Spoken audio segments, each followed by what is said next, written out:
Previously, on the Fan of History, Tiglath-pileser III became the king of Assyria and took the empire on a joyride, conquering everything in sight.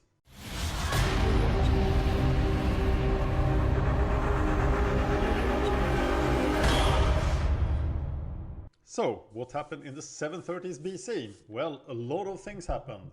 Welcome to the Fan of History. I am the Fan of History, and now we're going to talk about the Wars of Tiglath-pileser III. This could be the biggest episode of Fan of History ever. It's taken 3 months to produce. So bear with me, because a lot of things will happen. Tiglath-pileser III is the king of Assyria. Just 5 years ago, remember, the empire was almost gone. And in the first 5 years, he has conquered many places. He intends to keep conquering. The 730s are so filled with things to talk about that I will split it into 3 parts. But this will be the biggest, I think. It will be about Tiglath-pileser III and everyone he comes into contact with. And then we will talk all Greece. So part 2 will be Greek colonization. Part 3 will be the first Messenian war. And it will all be Sparta going to war. I need your feedback on this structure. How many episodes can I have for a decade? The 730s are nothing compared to some decades in the 6th century BC if we get that far. We can get that far if you support the Fan of History on patreon.com/fanofhistory. More about that later and in the show notes. I missed a couple of reforms of Tiglath-pileser III last time, so we have to talk about those. Roads, military roads. Great roads for transporting your army and for great communication within the kingdom. The famous Persian network of roads is built upon Tiglath-pileser III's network of Assyrian roads. The Roman roads are inspired by this. This is the invention of the military road. So when an empire is weak, the roads can work against it. But when it is strong and growing, these roads are really, really important. Also, Tiglath-pileser III is credited with the invention of the Musarkisi, the horse-stealing officials. These are government officials that are responsible for getting horses any way they can. They can buy the horses, they can steal the horses from the steppes, they can do whatever to get horses, because this army is built on horses. There is also military intelligence invented by Tiglath-pileser III. And he makes great inventions in siege warfare. And I will talk more about this if I do a video about the late Neo-Assyrian army. Because this Assyrian army that Tiglath-pileser III builds will serve Assyria until the very fall of the empire in spectacular fashion in 612 BC. But first, Egypt. Always Egypt. Shoshenq V dies in 740 BC. And with him, the long-reigning 22nd dynasty is at an end. The dynasty began with such glory and ended with such weakness. In older books, you can sometimes see Shoshenq V referred to as Shoshenq IV, so even more confusing. This guy is believed to have reigned for 38 years. And the territory is still under control of the original 22nd dynasty in the north. Is it dynasty or dynasty? Tell me in the comments. I'm not a native English speaker. But the 22nd dynasty region disintegrates into various city-states. And they're ready to be taken by Pi. Remember Pi? We talked about him before. It's a sign of the division of Egypt that Pi actually belongs to the 25th dynasty. Some local rulers are Osirkon IV at Bubastis and Tanis. He surely thought that he was the 22nd dynasty. And Euput II at Leontopolis. But they shall soon be conquered from the south. And we'll talk more about that in the 720s BC. But first, let's remember the 22nd dynasty of Egypt. I won't go through the kings. During the reign of Shoshenq III, I gave up on Egypt, sort of, and I don't regret that. These guys were of Libyan descent. We talked about that a lot before. They were depicted on all images as Libyans, distinctly Libyans. It's part of the 3rd intermediate period of ancient Egypt. And at this time, all the rulers in Egypt, except the Great Pi, are Libyans. And they ruled Egypt always from Tanis in the delta. And that is not a good place for us, because in Tanis, things are wet and they disintegrate. So we have very few sources compared to other dynasties. Okay, let's get back to Tiglath-pileser III, the Assyrian, the greatest king Assyria ever had. There, I said it again, but I really think that is the case. Urartu is powerful.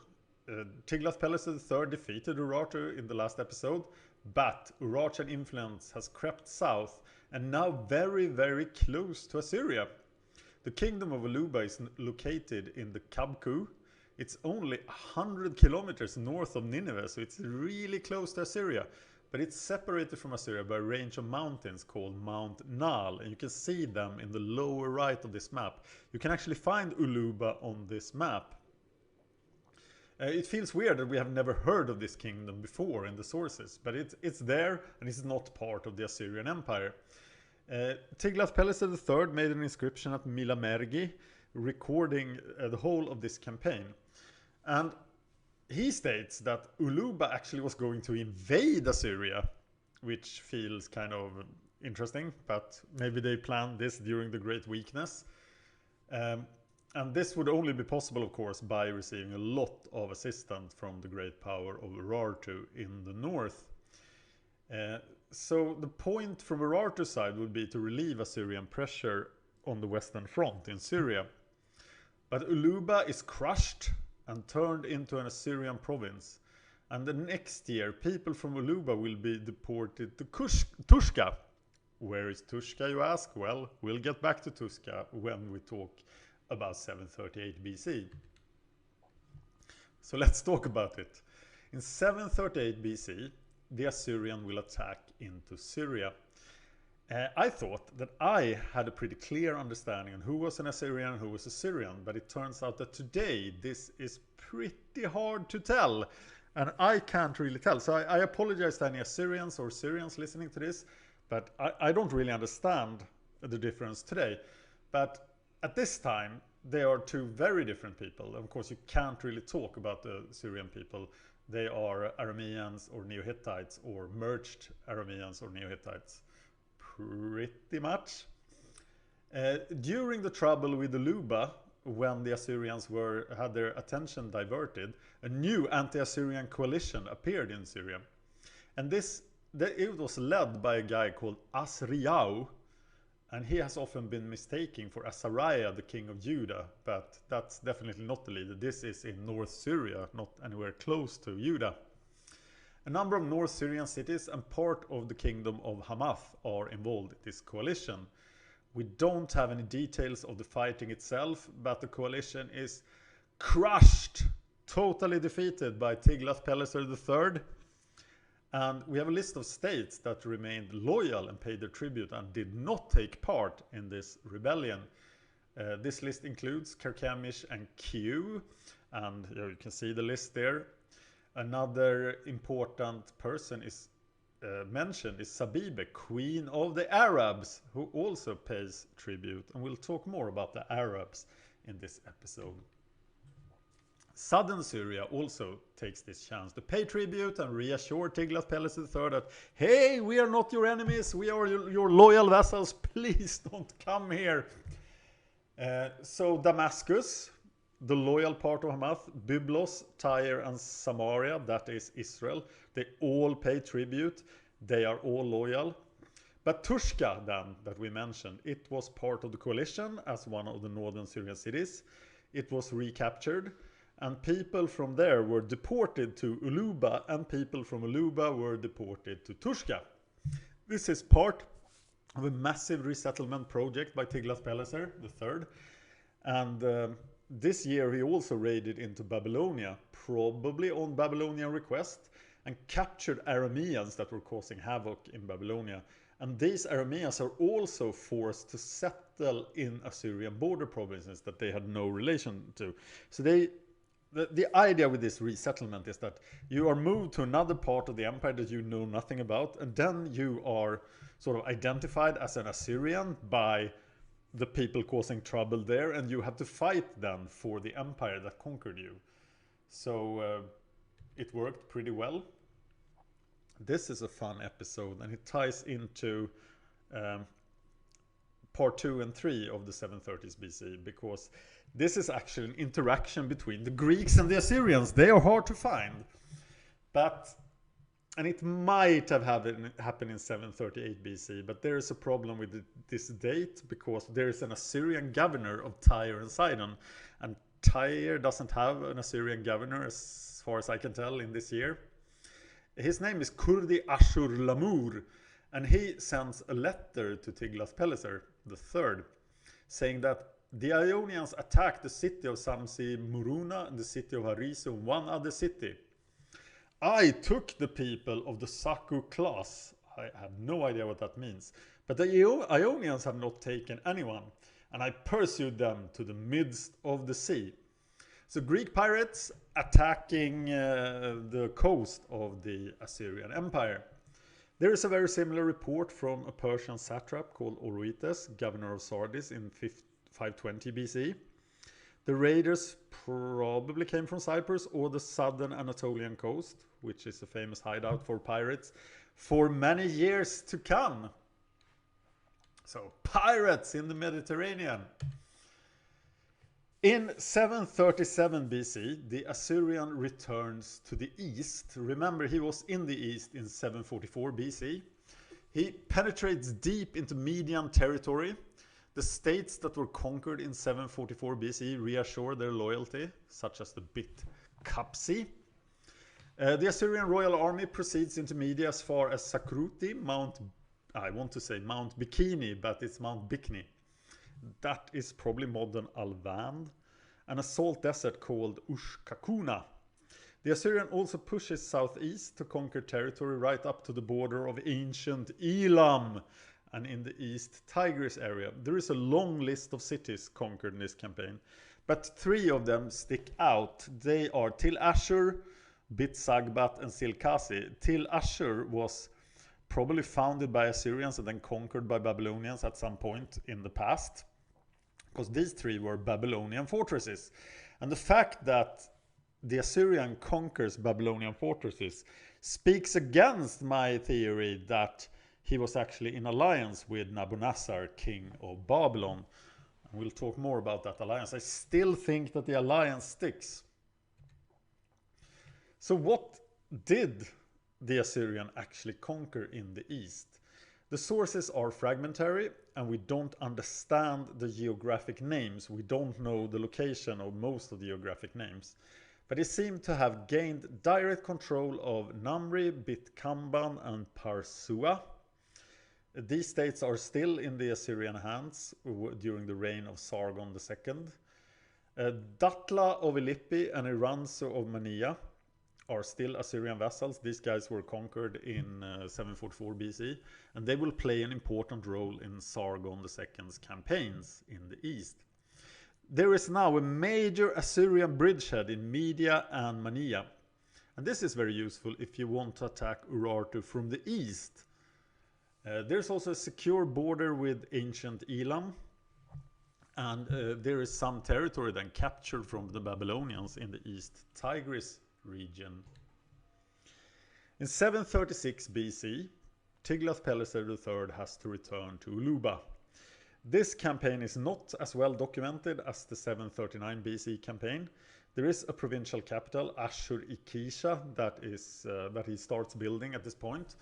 But the northern frontier is now secured, and there is now an excellent bridgehead for an invasion of Urartu, a feat that has not really been attempted for a very long time. In 736 BC, Jotham, the king of Judah, is deposed. Jotham was skeptical to Assyria and wanted to fight Assyria, and there were people in Judah that thought that, hey, if we fight the Assyrians, we are all going to die. But Jotham isn't killed, he's forced into retirement, and Ahaz becomes the king of Judah. And he is pro-Assyrian. He is happy to pay the tribute. He's happy to be an Assyrian vassal, or at least he says so to the Assyrians. And this will become important very soon. Well, in 735 BC, Tiglath-pileser acts. Urartu has been a menace for so long. And this time, no weak king or a Turtanu commands the Assyrian army. This time it's the Assyrian himself. And from the bridgehead in Aluba, he attacks straight into Urartu. The annals are in a mutilated state for this year. And it's sad because this is one of the most significant accomplishments that Tiglath-pileser III does. He marches right through Urartu, right up to Tushpa, which is modern Van, the capital of Urartu. And there is no real siege, at least not a successful one. But the Assyrian boast that he defeated Sarduri, the great king of Urartu, at the city gates.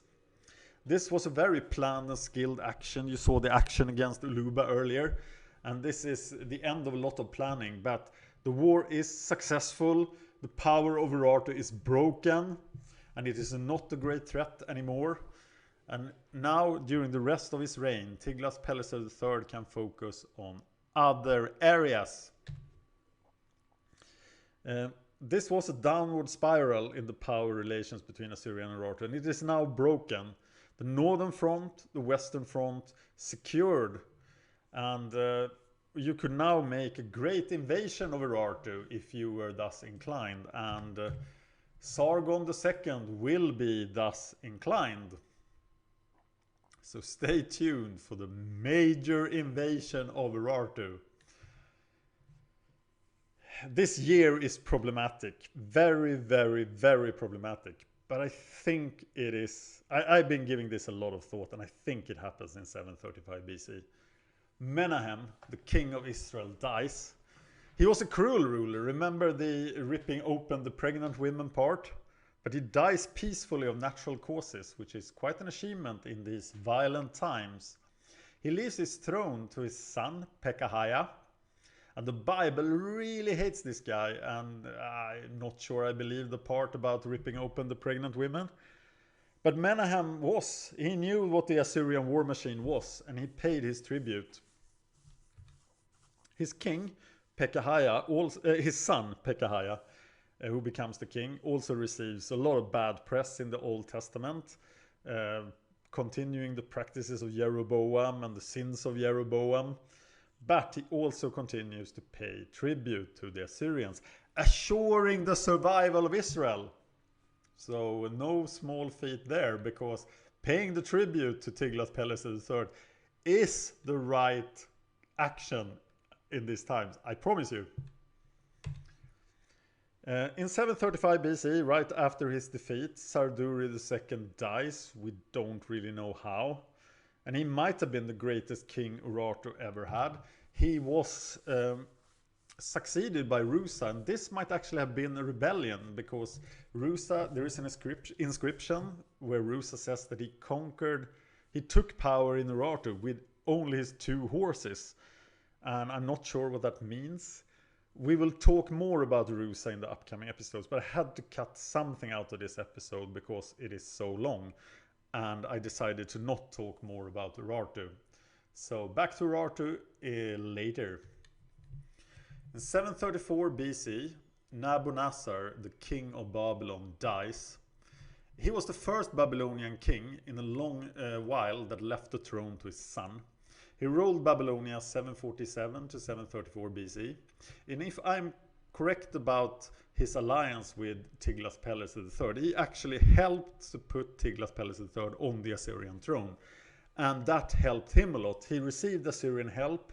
He had those pesky Aramean tribes removed by Assyrians.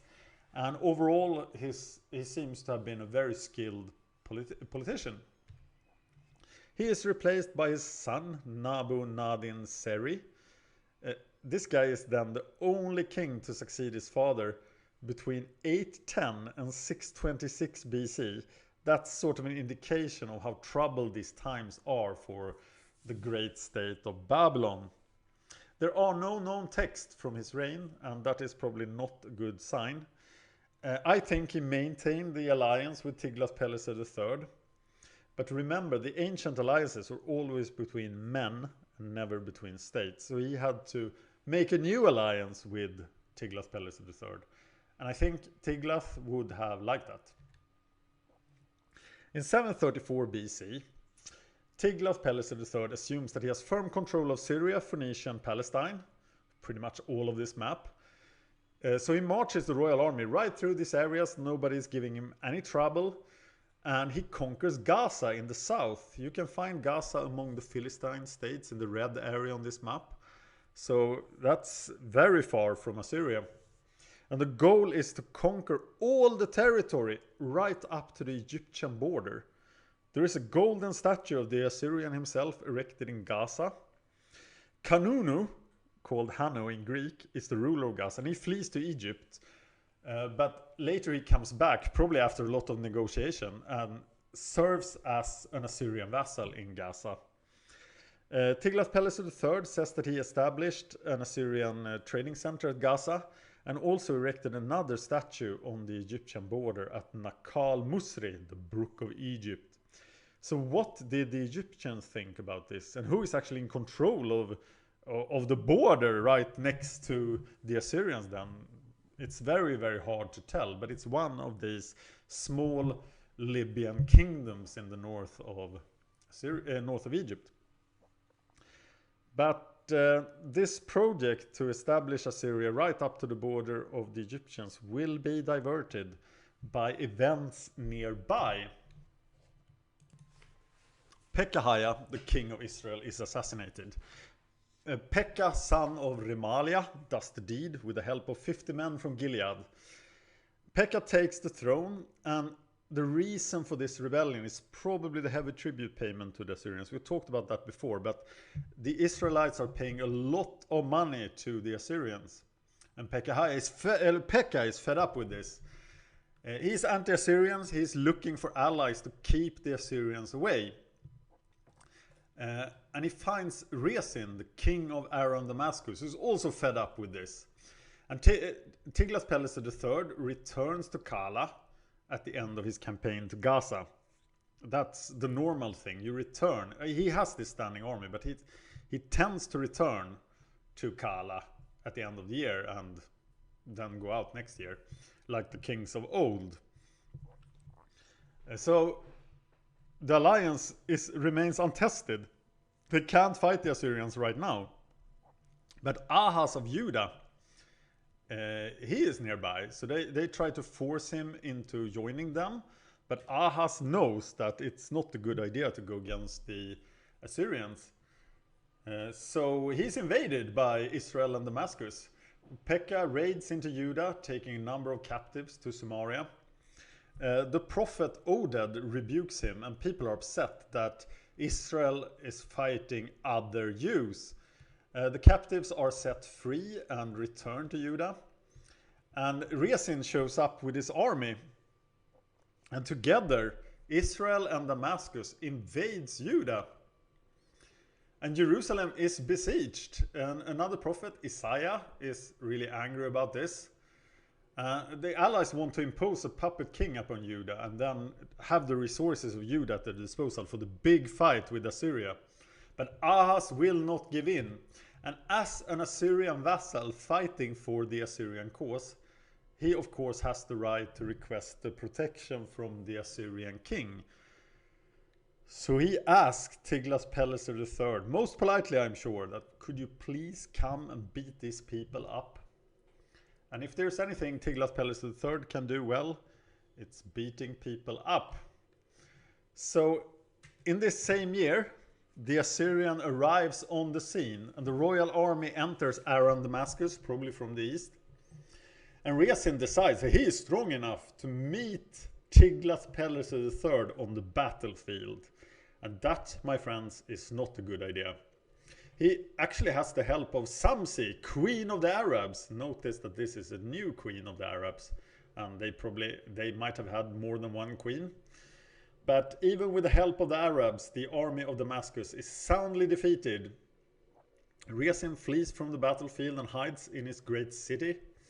Samsi, queen of the Arabs, flees into the desert, and Tiglath-pileser III besieges Damascus.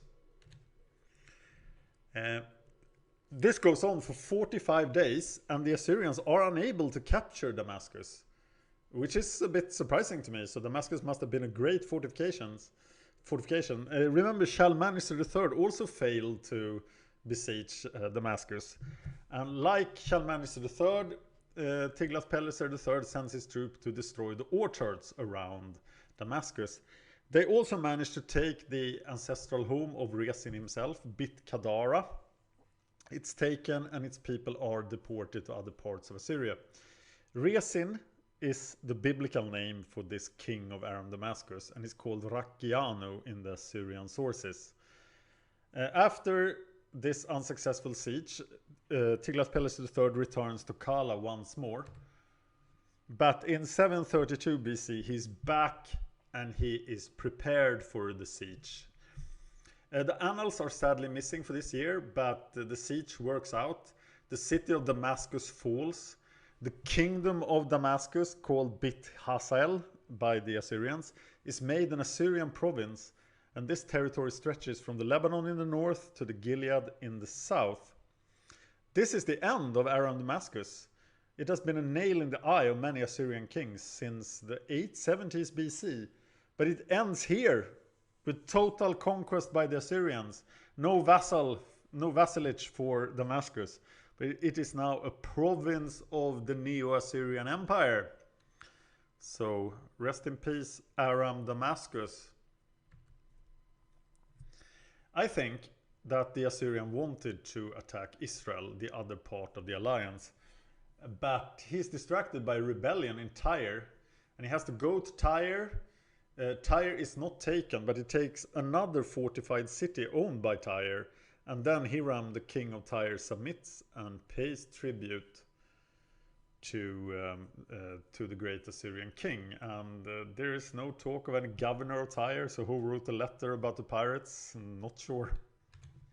But then the Assyrian decides to go to Israel. Israel has broken the promises of vassalage.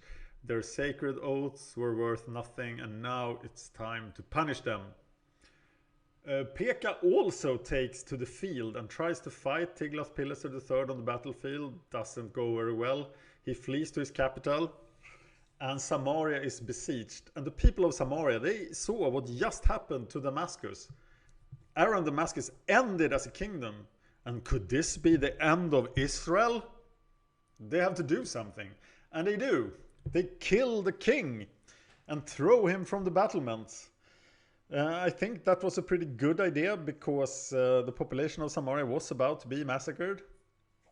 The murderer is the pro-Assyrian captain of the army, Hoshea, and he becomes the king of Israel, and then he immediately pays the tribute to the Assyrians. And here we have the words of the great Assyrian king himself. Omri house overthrew their king Pekah, and I placed Hoshea as king over them. I received from them 10 talents of gold, 1,000 talents of silver as their tribute, and brought them to Assyria. Israel was now decimated and a vassal state of Assyria, and a heavy tribute removed the final traces of the golden age of Jeroboam. And Israel is now weak and subjugated. But there is still an anti-Assyrian party in Israel, and for the sake of Israel, they should probably have wiped out this anti-Assyrian fraction, because it will mean trouble for Israel. A lot of states see what happened to Aram Damascus and Israel, and they hurry to pay their tribute. I won't list these names, but I will mention Samsi, queen of the Arabs, who returns from the desert and pays tribute, along with other Arab tribes, who also pays tribute to Tiglath-pileser III at this time. So his original plan was then to conquer up to the border of Egypt, and it's time to get back to this plan. And it's still the same year. He has conquered Damascus, he has crushed Israel, and is still going. He sure is a busy guy. So he marches in and takes control over the Sinai, the road to Egypt. And he puts an Arab sheikh called Idi as the gatekeeper on the border of Egypt. This is a job that Tiglath-pileser III just makes up at this point. There's also clash with the Arab tribes recorded for this year, but they are subjugated, and at the end of the year all the Arabs are loyal to the Assyrians. And the Arab nomads are very important for both Assyria and Babylon because they maintain important trade routes across the northern Arabian Peninsula, and they also work as border forces of the empire. So it's important to have the loyalty of the Arabs for the Assyrian king. In 732 BC, the 24th dynasty starts in Egypt, and I'm just gonna skip them because they are small, they are unimportant. It's almost a travesty that they have their own dynasty number. I skipped over Rusa. I don't feel bad about skipping Shepsere Tefnake. So let's move on. In 732 BC, there is a big revolt in Babylon. One of the Chaldean tribes in the sea land to the south rises in revolt. It's the Bit Amukani. And all the other Chaldean tribes join them in revolt. And I'm sure the remaining Arameans in Babylon also join this revolt. Elam to the east probably supported the revolt as well. And Nabu-nadiner is killed in the revolt, the native king of Babylon. And the chief of the Bit Amukani, called Nabu-nadiner, becomes the Chaldean king of Babylon. This is the beginning of a trend where native Babylonian rulers will be displaced by the Chaldean tribes. This will happen to Marduk-Sakishsumi II and Nergal-Ussisib shortly. The Chaldeans are getting more powerful. The Chaldeans are not interested in an alliance with Assyria, but they tend to want to ally with Elam to the east instead. So what does Tiglath-pileser III think of this? His longtime ally, or the family that has helped him, they are gone. They have been, Nabu-nadiner was killed. Well, we know what he thought about it. So in 731 BC, Tiglath-pileser III takes the might of the royal Assyrian army and invades Babylonia. Again, he did that before, but then last time he came to aid the Babylonian king, I think. And this time he's coming to kill the king. We will discuss all the military details of this in the 720s BC, because the second part of this campaign happens in 729 BC. But we will talk about the Max Mallowan cache. This was found in 1952 in Calah. It's a pile of diplomatic letters from this time. They were found in the chancery offices of the Northwest Palace in room C10-4. The leader of the archaeologists were Max Mallowan. There are 300 tablets. There's a group of more than 20 letters concerning the events in Babylonia, which led to the Assyrian intervention in 731 BC. They paint a picture of Babylonia torn between these rivalries among the various Aramaic, Babylonian and Chaldean factions. And two Assyrian officers were sent to Babylon. They were Samas Bunaya and Nabu-nadiner. They were not let into Babylon, but they had to speak to the Babylonians from outside of the walls. The king of Babylon is ruling from his tribal stronghold in the sea land, Sabia. So there's a Chaldean governor of Babylon itself called Asinus standing on the wall. And the Assyrian diplomats says to him, "Why do you Babylonians act in hostile manner towards us? For the sake of the Chaldeans." So they don't address the Chaldean representative, but the people of Babylon themselves. They're Mesopotamian cousins. They belong among the Chaldeans. It is the Assyrian king who can show favor towards Babylon, maintaining your civic privileges. But this speech, it's much longer, did not work out very well. So the Chaldean remains in control of Babylon, at least for now.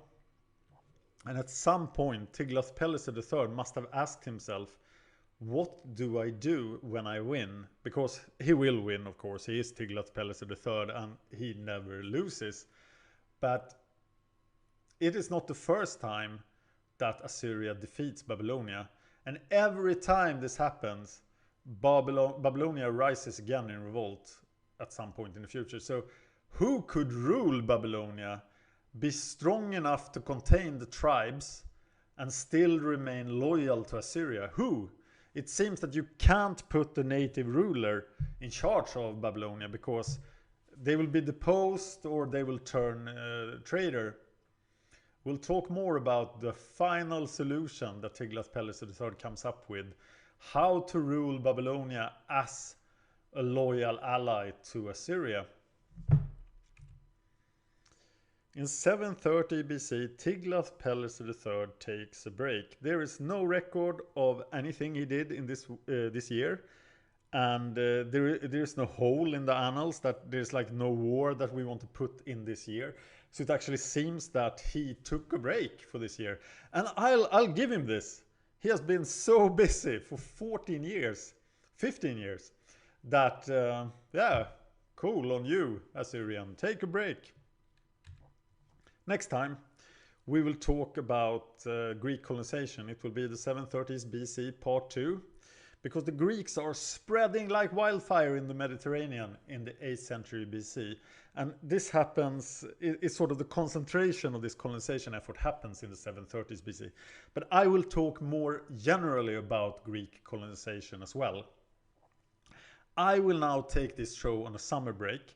We are still doing the podcast. You can find the Fan of History podcast on iTunes.